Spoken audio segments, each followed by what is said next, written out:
আসসালামু আলাইকুম। তো চাকরি প্রত্যাশী ভাই বোনেরা, আশা করি সবাই ভালো আছেন, সুস্থ আছেন। তো দেখতে পাচ্ছেন যে বিমান বাহিনী সদর দপ্তর প্রশাসনিক শাখা কর্মচারী পরিদপ্তর ঢাকা সেনানিবাস নিয়োগ বিজ্ঞপ্তি প্রকাশ পেয়েছে। তো এখানে দেওয়া আছে যে নিয়োগ বিজ্ঞপ্তি বেসামরিক। তো এখানে দেওয়া আছে যে তারিখ 29/আশ্বিন 1432, 14ই অক্টোবর 2025। তো এখানে প্রকাশ পেয়েছে। তো এখানে আবেদন করতে হবে আপনাদেরকে অনলাইনের মাধ্যমে। তো এটা সম্পূর্ণ সরকারি চাকরি। তো যারা আবেদন করতে ইচ্ছুক বা আগ্রহী করতে পারেন। তো এখানে দেওয়া আছে পদ সংখ্যা অনেকগুলো। তো পদের নাম দেওয়া আছে শিক্ষা যোগ্যতা জানাবো, একটু যে সাথে থাকবেন।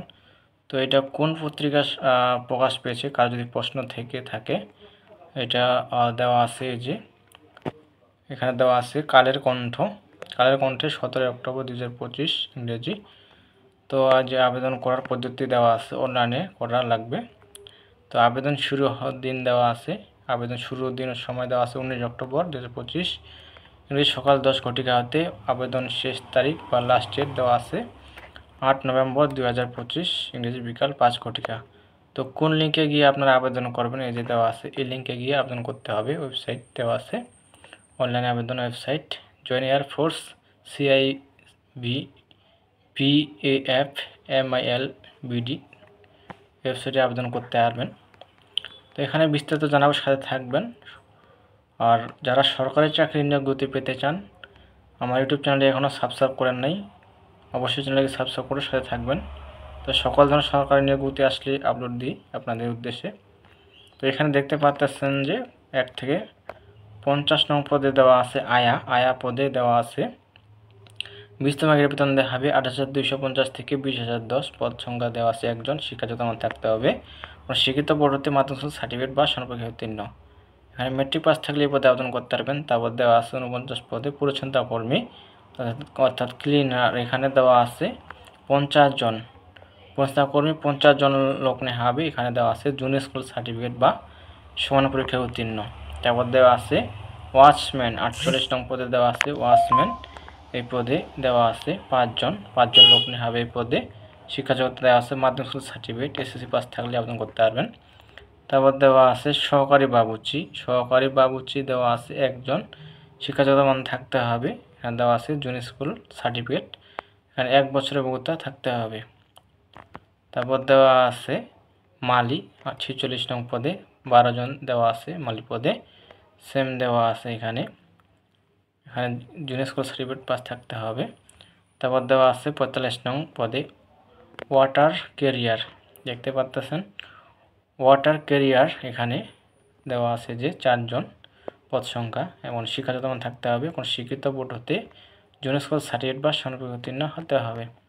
তারপর দেওয়া আছে 44 নং পদে ওয়াশার আপে দেওয়া আছে 12 জন, শিক্ষাগত মান থাকতে হবে মাধ্যমিক স্কুল সার্টিফিকেট, মেট্রিক পাস থাকলে আবেদন করতে পারবেন।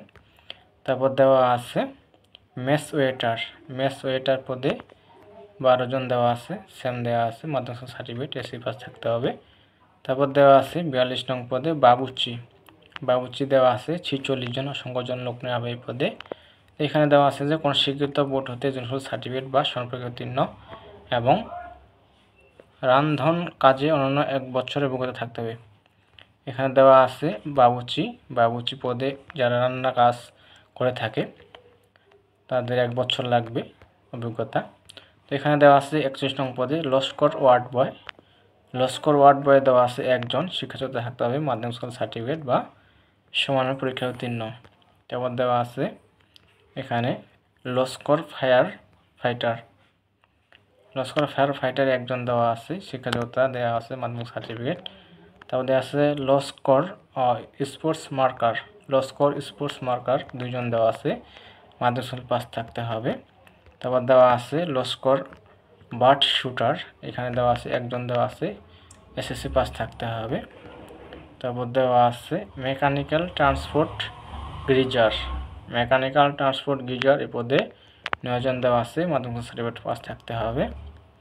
তারপর দেওয়া আছে 35 নং পদে লস্কর এয়ারক্রাফট পদে একজন দেওয়া আছে, মাধ্যমিক পাস থাকতে হবে।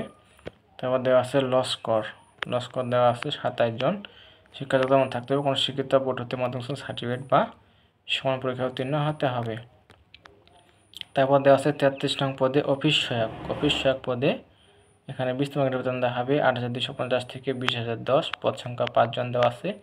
শিক্ষাগত মান থাকতে হবে, কোনো স্বীকৃত বোর্ড হতে মাধ্যমিক স্কুল সার্টিফিকেট বা সমান পরীক্ষা উত্তীর্ণ হতে হবে। মেট্রিক পাস থাকলে আপনারা আবেদন করতে পারবেন। তারপর দেওয়া আছে দায়ী 32 নং পদে, এই পদে একজন দেওয়া আছে, এখানে 2 বছর থাকতে হবে, মাধ্যমিক স্কুল সার্টিফিকেট পাস থাকতে হবে। তো দেওয়া আছে 31 নং পদে ট্রেডসম্যান পেন্টার দেওয়া আছে 2 জন, শিক্ষাযোগ্যতা দেওয়া আছে মাধ্যমিক স্কুল সার্টিফিকেট বা সমান পরীক্ষা উত্তীর্ণ হতে হবে। তারপর দেওয়া আছে 30 নং পদে, এখানে দেখতে পাচ্ছেন ট্রেডসম্যান কার্পেন্টার, এই পদে 2 জন লোক নেওয়া হবে। শিক্ষাগত মান দেওয়া আছে, কোনো স্বীকৃত বোর্ড হতে মাধ্যমিক স্কুল সার্টিফিকেট বা সমান পরীক্ষা উত্তীর্ণ এবং সংশ্লিষ্ট ক্ষেত্রে অনন্য 1 বছর মেয়াদ ট্রেড কোর্স উত্তীর্ণ হতে হবে। যেমন 29 নং পদে বলা আছে ট্রেডসম্যান মেটাল ওয়ার্কার, এই পদে একজন, শিক্ষাযোগ্যতা থাকতে হবে, মাধ্যমিক স্কুল সার্টিফিকেট 1 বছর মধ্যে থাকতে হবে। তারপর 28 নং পদে বলা আছে ট্রেডসম্যান গ্রাউন্ড সিগন্যালার, এখানে দেওয়া আছে 5 জন, শিক্ষাযোগ্যতা মাধ্যমিক স্কুল পাস থাকতে হবে। তারপর দেওয়া আছে ট্রেডসম্যান রেডার মেকানিক, এই পদে 2 জন দেওয়া আছে, মাধ্যমিক স্কুল পাস থাকতে হবে। তো এখানে অসংখ্য জন পদ দেওয়া আছে, এখানে তারপর দেওয়া আছে tradesman war mechanic, tradesman mechanical transport mechanic 10 জন দেওয়া আছে, শিক্ষাগত মান থাকতে হবে, মাধ্যমিক স্কুল সার্টিফিকেট বা সমান উত্তীর্ণ 1 বছর থাকতে হবে। তারপর দেওয়া আছে ট্রেডসম্যান ইলেকট্রিক মেকানিক 4 জন দেওয়া আছে, এখানে স্বীকৃত বোর্ড হতে মাধ্যমিক স্কুল সার্টিফিকেট বা সমান উত্তীর্ণ হতে হবে। তারপর দেওয়া আছে ট্রেডসম্যান এয়ারক্রাফট মেকানিক মিস্ত্রি ক্লাস রাইডার 2 জন, মিস্ত্রি ক্লাস ফেব্রিক ওয়ার্কার 1 জন, এখানে উচ্চ মাধ্যমিক পাস থাকতে হবে। তারপর দেওয়া আছে মিস্ত্রি ক্লাস 2 কার্পেন্টার 1 জন দেওয়া আছে, এখানে উচ্চ মাধ্যমিক পাস থাকতে হবে। তারপর দেওয়া আছে মিস্ত্রি ক্লাস 2 মেকানিক্যাল ট্রান্সপোর্ট মেকানিক 1 জন দেওয়া আছে, উচ্চ মাধ্যমিক পাস থাকতে হবে। তারপর দেওয়া আছে ডাটা এন্ট্রি অপারেটর, এই পদে 4 জন দেওয়া আছে, উচ্চ মাধ্যমিক পাস থাকতে হবে এবং প্রতি মিনিটে কম্পিউটার মধ্যে হয় প্রতি মিনিটে বাংলা 20 শব্দ এবং ইংরেজিতে 20 শব্দ প্রতি থাকতে হবে। তারপর দেওয়া আছে ফায়ার ফাইটার 1 জন দেওয়া আছে, উচ্চ মাধ্যমিক পাস থাকতে হবে। তারপর দেওয়া আছে স্টোরম্যান 9 জন দেওয়া আছে, কোনো স্বীকৃত বোর্ড হতে উচ্চ মাধ্যমিক সার্টিফিকেট বা সমান পরীক্ষা উত্তীর্ণ হতে হবে। তারপর দেওয়া আছে অফিস সহকারী কাম কম্পিউটার মুদ্রাক্ষরিক, এই পদে 23 জন দেওয়া আছে, এখানে শিক্ষাগত মান দেওয়া আছে, কোনো স্বীকৃত বোর্ড হতে অন্যান্য দ্বিতীয় বিভাগ সমাজ সেবিতে উচ্চ মাধ্যমিক সার্টিফিকেট পাস থাকতে হবে। তারপর দেওয়া আছে মিস্ত্রি ক্লাস 1 পেন্টার, তারপর দেওয়া আছে মিস্ত্রি ক্লাস 1 ইঞ্জিন ফিটার 1 জন দেওয়া আছে, মেকানিক্যাল ট্রান্সপোর্ট ড্রাইভার এখানে 14 জন দেওয়া আছে, শিক্ষাযোগ্যতা দেওয়া আছে, কোনো স্বীকৃত বোর্ড হতে মাধ্যমিক স্কুল সার্টিফিকেট বা সমান পরীক্ষা উত্তীর্ণ হতে হবে, ভারী বা হালকা যানবাহন চালানোর বৈধ লাইসেন্সধারী হতে হবে। তারপর দেওয়া আছে নকশাকার, এখানে 6 জন লোক নেওয়া হবে, নকশাকার গ্রেড 3 এখানে 6 জন দেওয়া আছে, শিক্ষাগত মান দেওয়া আছে। তারপর দেওয়া আছে 60 মুদ্রাক্ষরিক কাম কম্পিউটার অপারেটর 4 জন, কম্পিউটার অপারেটর 3 জন, 60 লিপের কাম কম্পিউটার অপারেটর 1 জন, ধর্মীয় শিক্ষক রিলিজিয়ন টিচার এখানে 1 জন দেওয়া আছে, শিক্ষাগত মান দেওয়া আছে, বাংলাদেশ মাদ্রাসা শিক্ষা বোর্ড হতে স্বীকৃতিপ্রাপ্ত কোনো মাদ্রাসা হতে ফাজিল পাস, ধর্মোপদেশ প্রদান ও ধর্মের প্রতি উদ্ধতকরণে সমর্থ হতে হবে। এখানে শিক্ষাগত মান দেওয়া আছে, এখানে দেখে আপনি আবেদন করবেন। আর এখানে দেওয়া আছে যে বিস্তারিত প্রার্থীকে মৌখিক পরীক্ষার সময় নিম্নলিখিত কাগজপত্র দাখিল করতে হবে, এখানে দেওয়া আছে কী কাগজপত্র লাগবে। তো আবেদনের শুরু থেকে শেষ তারিখ বলছি, আবারও বলতেছি যে কোন লিঙ্কে গিয়ে আপনারা আবেদন করতে পারবেন। তো এই যে দেখতে পাচ্ছেন, এই যে দেওয়া আছে join air force CIB BEF male video ওয়েবসাইটে আবেদনপত্র পূরণ করতে পারবেন। তো অনলাইনে আবেদন শুরু হবে 19 অক্টোবর 2025 তারিখ সকাল 10টা হতে। অনলাইনে আবেদনের শেষ তারিখের সময় দেওয়া আছে 8 নভেম্বর 2025 তারিখ বিকাল, এখানে দেওয়া আছে, দেখে আপনারা আবেদন করতে পারবেন। তো এই ছিল বিষয়, সব হাতে সুস্থ থাকবেন, দেখা হবে প্রথমতম সার্কুলার নিয়ে। আর যারা চ্যানেলটাকে সাবস্ক্রাইব করেন অবশ্যই চ্যানেলকে সাবস্ক্রাইব করে সাথে থাকবেন। ধন্যবাদ সকলকে।